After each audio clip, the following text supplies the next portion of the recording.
And we have Joe Berlinger, who is one of the directors of Paradise Lost 3, Purgatory. And we have Jason Baldwin, who is one of the West Memphis Three.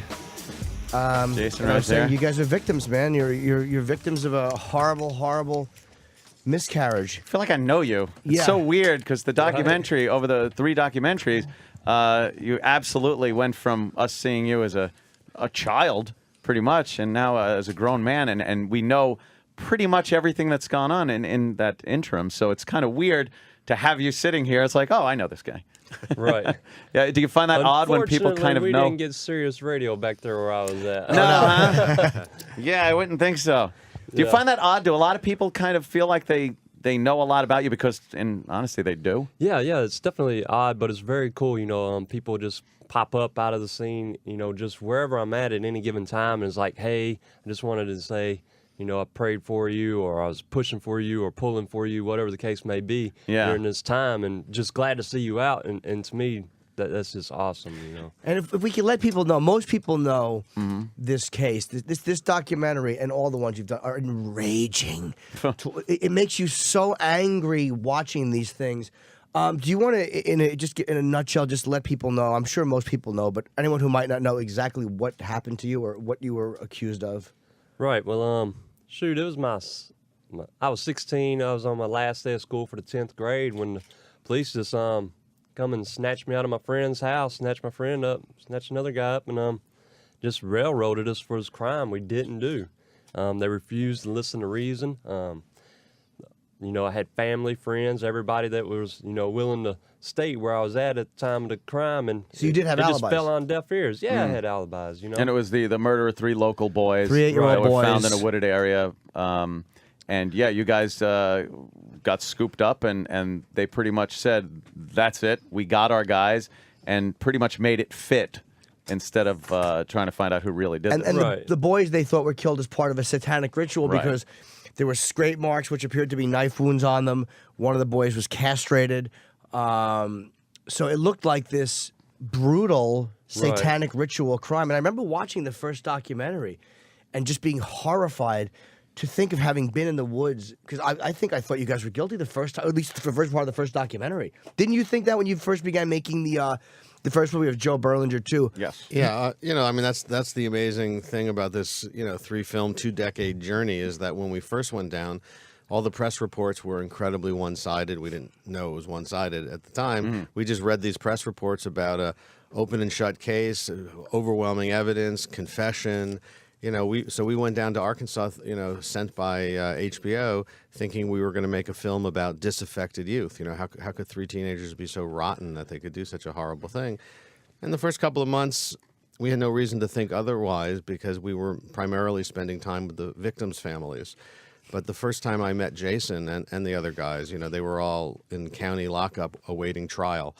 And, you know, it took us a couple of months to negotiate access. And once we did the interviews with these guys, we were like, wait a second, something's not right here. I mean, Jason was incredibly, he just drips with credibility. He does now, he did then. He just was incredibly believable. You know, all the guys, we just totally believed that. I mean, it's not like we said, oh, my God, they're innocent, because that would be journalistically a little quick to judgment. But something didn't feel right after we did those interviews. Then we got to know the attorneys. Then we started digging into the evidence. And we realized the evidence was incredibly weak, incredibly circumstantial, no physical evidence linking these guys to the crime. And we were naive enough to think that, well, this will all work itself out at the trial, because we actually arrived, you know, days after the arrest. We embedded ourselves in that community for about 8 months before the trials began. Oh, wow. So we really were there. We really dug in. And by the time the trials began, we were convinced of their innocence, but I guess naive enough to think that, you know, the justice system will work and they'll present their case and they'll be acquitted. And we then sat through a 2-week trial for Jessie Misskelley, followed by a 3-week trial for Echols and Baldwin. And our mouth, you know, was just jaw-dropping. I mean, our tongue was on the floor half the time of this trial because, again, no real physical evidence. And rumor, innuendo, ghost stories were being told. Can I ask you a question, Joe? Yeah. Sorry to interrupt you, but I think Jason Misskelley, his name is? Jesse Oh, I'm Misskelley. sorry, Jesse.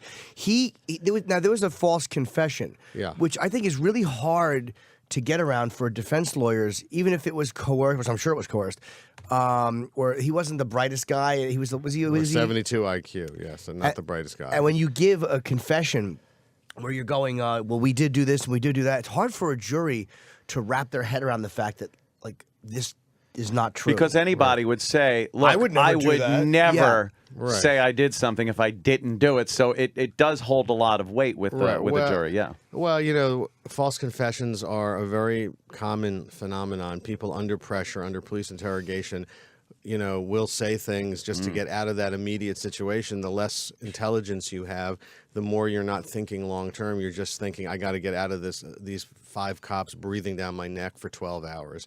And as you see in the film, there were very leading questions. He wasn't getting certain key crime scene facts that if you were there correctly, the crime happened at night, and he started off confessing, saying it was during the morning, and he gave 5 different times of day until finally the police led him to the right time. And it is hard to imagine for rational people in a normal situation, why would I ever confess? But all that person is thinking is, I'm going to just say the right thing.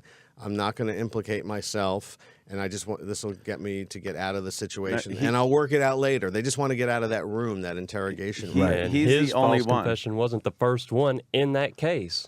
Really? Yeah, there was a guy who drove the ice cream truck, and right after the murders, he took off out to California to Oceanside, and Oceanside Police Department picked him up and forced him into a false confession for the very same crime. What did you think, too, when you heard that, you 3 are friends and you'd all been arrested for this? How did they tell you, hey, one of the guys confessed? Well, at the time, my attorneys were still trying to figure things out. They weren't sure if they actually had innocent defendants. They're just trying to figure things out. But, as a defense attorney, they're going to defend no matter what. So they're trying to wrap their minds around this false confession of Jesse's, and they couldn't figure out why everything was all mixed up. Of course, they didn't even know when the actual crime occurred because they're not getting all their information from the state. They're just trickling in a little bit of the evidence at a time. Just keeping my attorneys in the dark as to what happened or what was believed to happen and all that. So when I was told Jesse made a false confession, the first thing in my mind, the closest analogy I could come with it is a schoolyard bullying a kid and the crying uncle. Right. That's what the police department did to Jesse. Were you angry at him at all? They just held him. No, I'm not angry at him because it wasn't his fault. He was just a kid. He wasn't the one with the authority and the vows to protect and serve the innocent. Those were the West Memphis Police Department's vows. They're the ones that were supposed to protect Jesse, supposed to protect us. They're the ones that were supposed to protect the community. They're the ones that got out of line when they made his kid confess to a crime he didn't do. And when you look back on this and from the process, do you think the main culprit, because of the 3 guys, you seem to be the one who is the most vocal about being angry, and which I can certainly imagine I would be too. I can never understand how people aren't angry when they come out of these situations after having been so fucked by so many people, and how they can go, I'm not angry. Like, how could they not be? At least you seem to be able to not hide the fact that you're angry, which is a relief to see that. Right. I would feel the same way. Yeah. That's well, the thing about that is you don't want to let righteous anger turn into bitterness and things like that to where your whole existence is clouded by just that. Because, I'm free now and the circumstances aren't correct. There are things being done to make it correct. But at the same time, I still got to enjoy my life. Right. Because today is today, and once it's gone, it's over with. What was the first thing you did when you walked out? The very first thing, I went and got an ID so I can get on a plane and get out of the Mid-South. You wanted to leave for good? Well, yeah. When you're a kid growing up, even without all of this baggage that, all this bad stuff that happened, you always dream of what's over the horizon, You always want to go check out what's in the next state, what's in the next country, what's out there. So having spent 18 years in lockup, when the farthest north I'd ever been was the Craighead County Jail, the farthest west I'd ever been was the Pine Bluff unit and diagnostic unit in Pine Bluff. Farther south was the Varner unit in Grady. I definitely wanted to get somewhere and see some things, to get out of there. And I had all these great letters coming from people all over the country, all over the world, saying, we believe in you 100%. When you get out, drop by and say, hey, So wow. I definitely wanted to check that out. That just, it seemed, watching the documentary, so futile to try anything. It had to be so hard through all those years to think that you were ever going to really get out. It just seemed like everything that came up was against you. I wasn't hopeless, but I felt helpless. For one, everybody I came in contact with, from Joe to different officers, Miss Curitan at the county jail, lockup, all the way into prison, after spending time with me and talking to me, and stopping to actually question what was going on, they would be like, you know what, I believe you, and I hope you're freed, but they just couldn't do no one could do anything about it. They didn't have the keys. And whereas Judge Burnett, the prosecutor, Fogelman, Brent Davis, whereas they had the keys, but they refused to listen. They refused to reason. I found them to be repulsive. I tell them I'm innocent. I tell them where I was at that day, and it did not matter. They did not care. They did not consider anything. They were unreasonable. What an abuse of power, It really made me hate the state, not Arkansas or Tennessee or New Jersey, but the idea of the power that they can wield over you. I mean, this is the classic example to just show you just how that power is abused. There was a DNA statute passed in Arkansas in 2001, which is ultimately was the key to why they finally got out.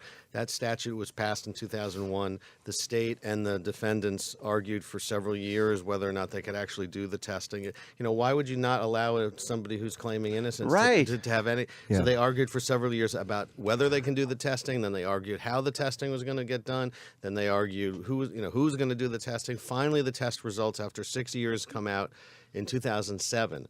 Very compelling DNA evidence that's quite exculpatory for these guys.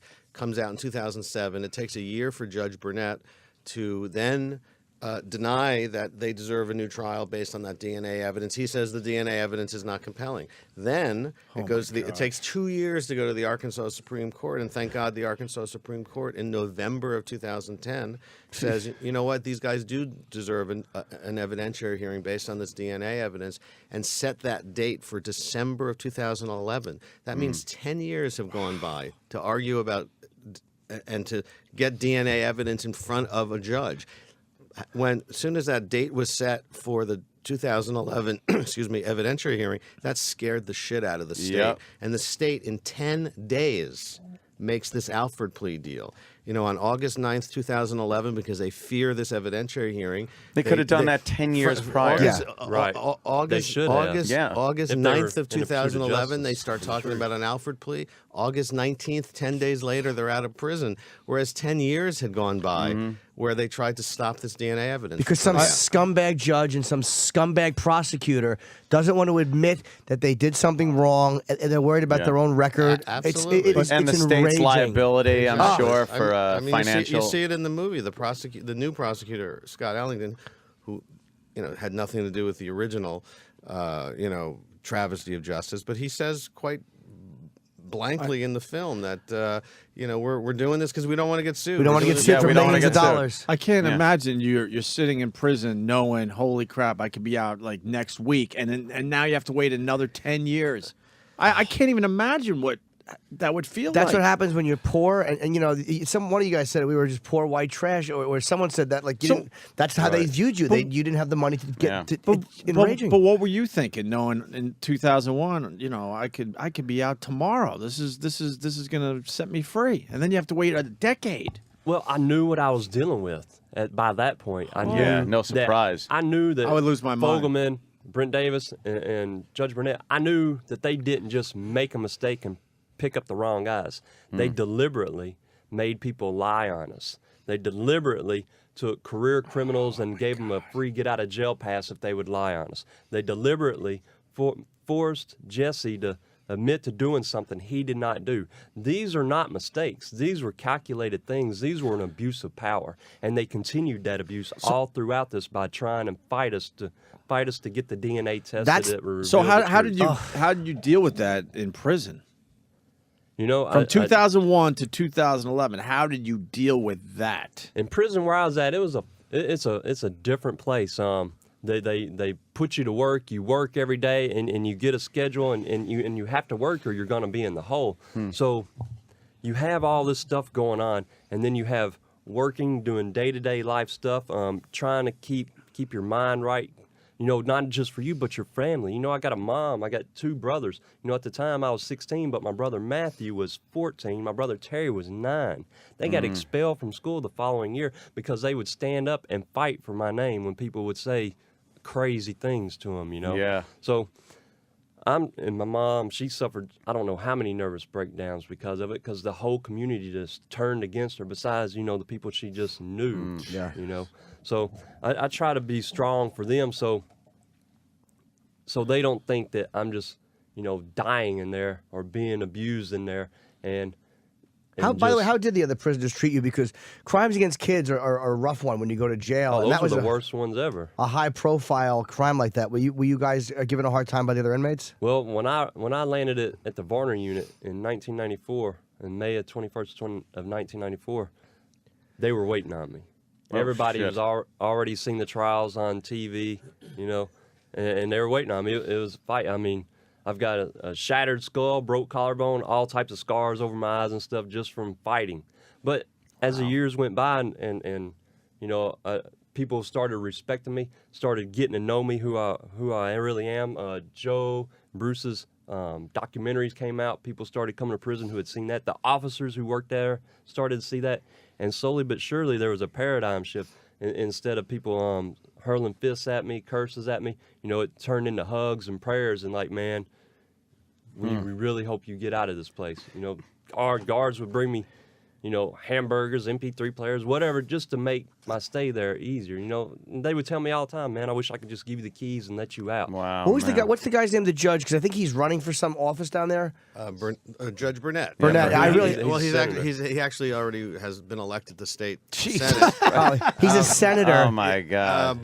And that was the key. His election to state Senate was one of the watershed events that actually allowed this deal to happen. Because he wouldn't recuse himself, right? Right. I mean, one of the greatest travesties has been, amongst a long list of travesties, has been Judge Burnett.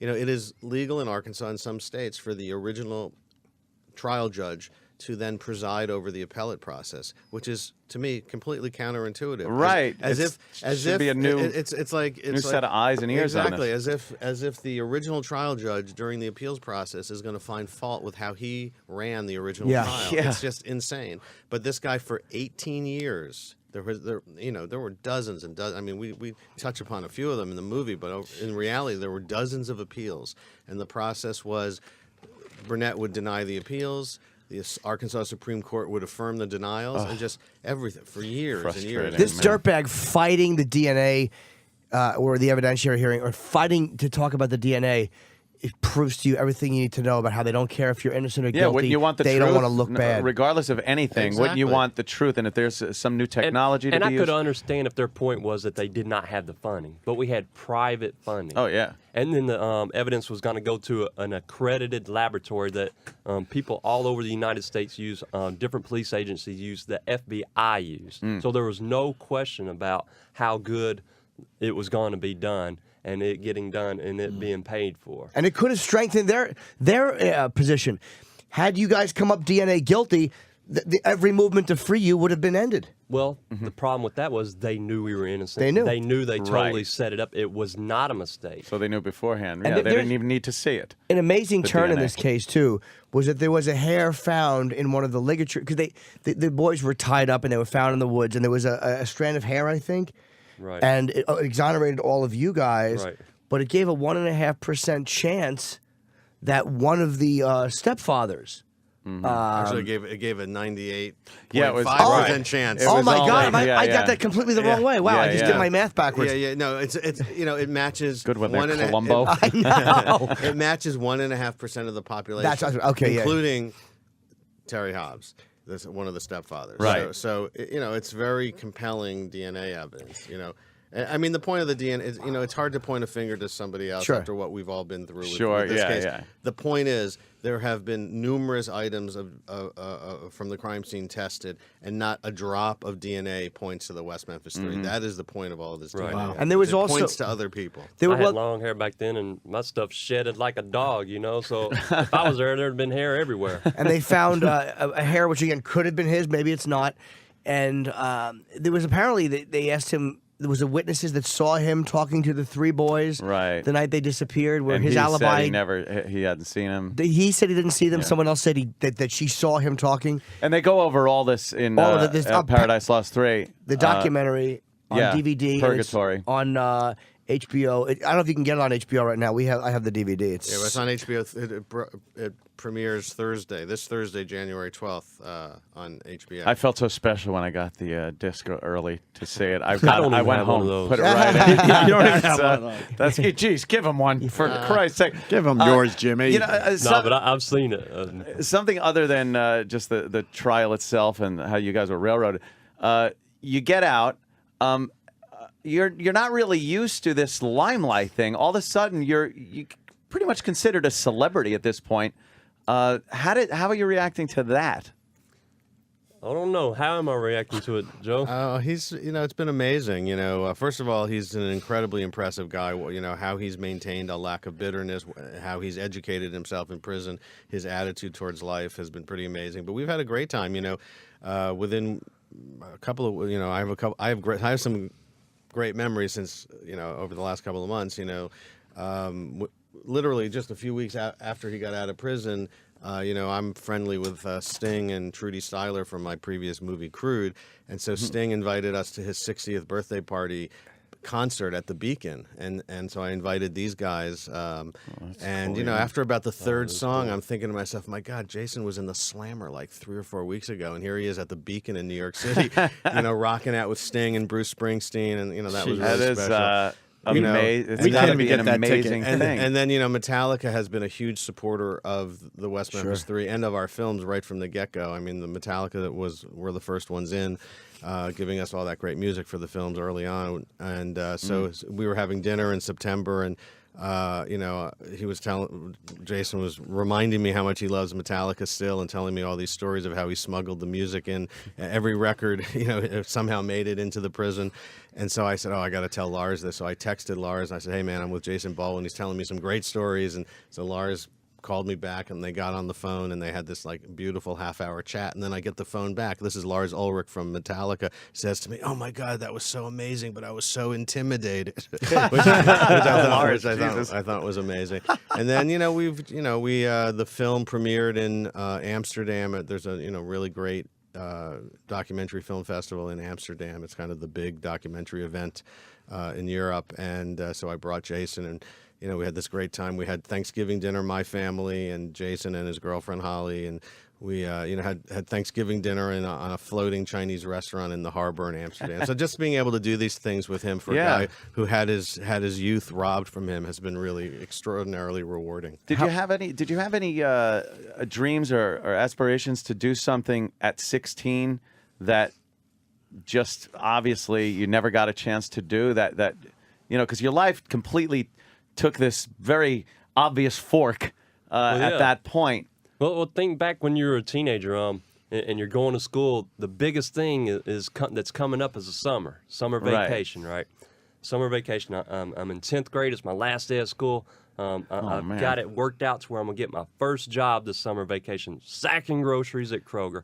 I'm going to learn to drive. My next door neighbor is helping me learn to drive. She's going to help me get a driver's license. All these different things that are really necessary for a 16-year-old guy, to impress his girlfriend and all that stuff, And I never got my first day of summer. Instead of having fun, was in freaking West Memphis Police Department, crazy jail. And you know? could have had no inkling that it was going to go on as long as it did either. So Had no idea where that was coming. You had a girlfriend at the time?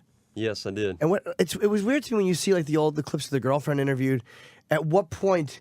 Because your relationship at 16 is so important. At what point did that end where she's like, I just can't stand by you? Well, we exchanged a few letters, and it was really difficult. They take me to the Jonesboro County Jail, and I was there for like 2 weeks before I was ever even able to talk to anybody. My mom had traveled the entire state and visited every jail trying to find where I was at. She had actually came to that jail twice, and they told her I was not there. Jesus. I wasn't allowed out to make a phone call. You talking about one phone call? When was that? nothing. Right? So my mom's freaking out, doesn't know where I'm at. So finally she finds me, and of course my girlfriend's talking to her like, where is he? What's going on? No one's saying anything, right? So, after I was found and everything, my mom was like, you can write him through me. So it's kind of hard to exchange letters with your girlfriend through your mom. Sure. Yeah. Right? So, after a few months went by, the jail scene is incredibly difficult. Visits behind the glass 15 minutes. My mom would try to come see me as much as she could. Didn't get to see my girlfriend, and I just wrote her. I said, hey, this is some really crazy stuff going down right now. When I get out, we can see each other and try to pick up where we left off or whatever, but I don't want you staying tied to me during all this madness. Whatever happened to her? She eventually grew up, apparently, got married. I think maybe had some kids and stuff, but life goes on. Yeah. Where'd you meet your new girl? She started writing me about 8 years ago while I was in prison. She is just really cool, smart. She was in college, traveling the world. She went to Spain, sent me postcards from Spain, all over the United States, and now we're getting to go do some traveling together. And we had actually trying to find a place that she hasn't been to yet. Oh, okay. Yeah. But she's See always it like, together. I've been here, check this out. This is really cool. This is cool. And Did I'm you like, go oh, through- Yeah, I remember I got a postcard from here from you. Did you go through any anxiety as far as being out in the world? Because being locked up that long, especially from so young, I would think you'd be a little anxious being let loose like I that. don't, because everybody is so nice. Everybody is so cool. They're just, like you said when I came in, it's like me. You've Right, seen the yeah. films, you watch me grow up, and a lot of the people I meet are like that. How are Damien and cool. Jessie holding up? I saw Damien the other night. I went to, he's got an apartment up here in New York, and I went up there on a surprise visit, dropped in and said hey to him. He's putting on a lot of weight. His wife, Lori, bought him a weight set for Christmas, so he's like benching and pressing, bench pressing and stuff, and he's looking really good. I talked to Jesse on the phone. He stayed in Arkansas. He says he doesn't even leave the house. Wow, really? And it's really, Huh. it's really sad. Yeah, I asked him. I said, I know why he's there, to stay close to his dad, and he said he doesn't even hardly get to see his dad, and that's the reason for staying there, because his dad's Wow. health is failing and stuff. I said, well, where would you want to go? If you could just get up and go anywhere. He said Spain or Alaska. So I was like, Buenos dias, amigo. He says, what? I said, well, that's what they speak in Spain. He goes, I'll stick with Alaska. What was the biggest surprise when you got out of jail about the world and how it changed? Right. Oh, well, there really is not a But was there surprise, one thing because, where you went, "Oh my God, this is happening"? Internet porn. Yeah, something. media makes a great effort in keeping you informed Sure. of what's going on. There was TV in prison. Yeah. No, I get all Cable or that, anything, but I mean, you can see the commercials of cell phones Yeah. and the internet and Yeah. all that. Yeah, so it wasn't like you stepped out into No, outer space. But or there had to something, be yeah. something where you went, But "Oh to my actually, God," actually have do a it or cell see phone it. and, Yeah.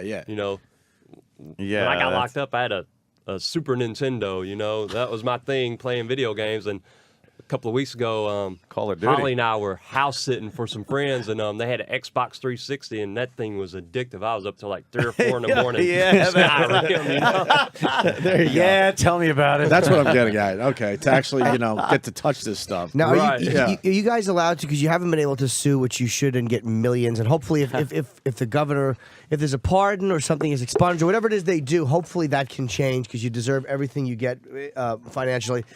Are you allowed to write a book at least? Because you're technically not allowed to if you've been Well, the convicted. Son of Sam law says you can't write and profit from a crime. We never committed a crime. Right. So does We the write a Alford book plea? that's about our lives. And Even with Damien's the- writing a book right now. Good. Oh, okay. And he is working hard on it. You know, when I got over there, he had, stuff set up for him to work on it, and he works on it every day. You know, he's got a very set, what they call it, discipline on it. So he's doing that, and I say I might wait till I'm 90 to write something. Yeah. Wait till something. When there's a second half. A second half of when you're out and doing After stuff. I'm writing yeah. about things I've done rather than things that have happened to me. What is it you want to do? Yeah, or what are you doing now? Right. Right now, I'm traveling with Joe, just seeing the Promoting world, and seeing the stuff. country and everything. But in April, I'm scheduled to start school. I got my driver's license. I got my apartment like 6 days ago now. Wow. I probably spent 30 minutes in it. Everything just thrown in there, So you're just When I getting get back you're from just the getting street- started. Yeah. Wow. August they got out. No, I know. Right, I think August, right? But I mean, we're Yeah. up to January now. Yeah. So Right. It's I mean, taking a little everybody's time. been wonderful to Yeah. me. I've been staying with different friends and everything. It's awesome to be welcome in people's homes and stuff, but you got to have your own place, your own space. So I've just gotten that. I got this awesome scholarship to go to college where it's going to be paid for and stuff. So that's going to start in Good. April. So then, I'm going to be able to just start putting my life together. I hope to go to law school. My grades are good enough. Hopefully, that's a lot of work. Yeah. You can't just say I'm gonna go to law school. Yeah, You got to yeah. put the work first, right? So, and then use my situation, what I've experienced, coupled with a good education in law. Maybe I can prevent other innocent guys from going to prison, or help people who are already in prison that are innocent get out. Yeah, I like That's that. the thing I Barry wanna do. Barry Scheck has a Project Innocence, where DNA, and it's sickening that this we have to have outside projects instead of the government doing it, where not people who are legally not guilty, but people who are truly innocent of the crimes they're in jail for, with DNA evidence to help them get out. And the fact that the state doesn't just automatically do this, it makes you just really fucking But hate Scheck this. is paying penance. Yeah, look, Scheck has had his share of the wrong side to be on too. So Jesus Christ, did you have to argue that point so well? I know, right? Yeah. And they're saying that they're telling us you guys have other press to do. I don't doubt it. Travis is shaking his head. So let's give a really good plug. Yeah. It's called Paradise Lost 3, third and final installation of this. All of them are unbelievably Amazing. compelling and just fascinating. And the whole, it's not. I'm sure when you made the first one, you didn't know there was going to be a second and a third one. Yeah, no. I thought, when Bruce and I made the original Paradise Lost film, these by the time it came out, these guys had already been in prison for 3 years, and we thought this film was going to blow the doors off the case. Right. And to do for the West Memphis Three what Errol Morris's Thin Blue Line did for Randall Dale Evans. That film came out, and the guy got off at death row. And we thought the same thing was going to happen here. No idea it was going to take 3 films, 20 years or 18 years. It's insane. What's amazing and sort of tragic about it is they are done so well, and having it in 3 parts like that, you almost get separated from the fact that these are real people that went through such a horrific thing, because it's done so well and it's compelling, and it has a beginning, a middle, and an end. Yeah, so it plays like a movie. Yeah, you kind of hit the nail on the head for what we went through when the first movie came out. The film did everything a filmmaker would want. It won every award. It got all the great press, and so of course we were very gratified, but we also felt this, this terrible guilt. You're standing there at a podium holding an Emmy Award, giving some speech, which of course, I don't want to sound falsely humble. Of course, that's wonderful. You want that to happen when you do your work, but you're sitting there giving an acceptance speech for a great award, knowing that the real people who are behind this are still rotting in prison and need justice. And so we just made a pledge: we're going to keep doing this until they get out, and thank God they did. They got out under embarrassing for the state of Arkansas circumstances. That Alford plea, in which these guys had to plead guilty to lesser charges and accept a sentence of time served, is just an absolute travesty of justice. Absolutely. It's disgusting, and at least the prosecutor was so dumb to actually publicly say so. We did well. We don't get sued, and what an ass! Like, wow, that's. I'm glad he was honest. He made I himself. want to encourage people to go to WM3.org for 2 reasons. One, there's a fund for helping these guys get their lives back together. So if people want to donate, there's a fund, and also there's a petition to sign to go to the state of Arkansas saying, hey, exonerate these guys. Yeah. And we gotta keep fighting for that full clearing of their names. Absolutely. Yeah, and then hopefully you can get what's coming to you financially. And what's this guy's name? This pig, the Senator Burnett. Never let this guy forget on Twitter. We have a lot of listeners, so I would suggest that if he's on Twitter, which a lot of people are, you should really let him know how you feel about his despicable behavior. In your inimitable fashion. Yeah. No harsh language, please. But just let him know how disgustingly he behaved. Yeah. And hopefully he will go the way of Nifong, the guy who tried to screw those guys at Duke. Well, the way American history is, he'll probably end up being the next president. I know. Yeah, exactly, right? I know. Oh, my God. Hey, thank you so much. happy you came. Best Good opportunity, of luck man. with the rest of your life. I mean, enjoy. Thank you. Have some fun. And we'll hopefully see you guys again. Yeah. Well, no Paradise Lost 4. Hopefully the saga's over. Yeah. Really? 3's a good number. Unless it's something fun, like Paradise Lost 4, the guys go on spring break and get laid. Like that would be a whole Paradise 4 loss. Paradise Found. There you go. Awesome. All right, man. thank you guys. All right, thanks a lot. Y'all rock.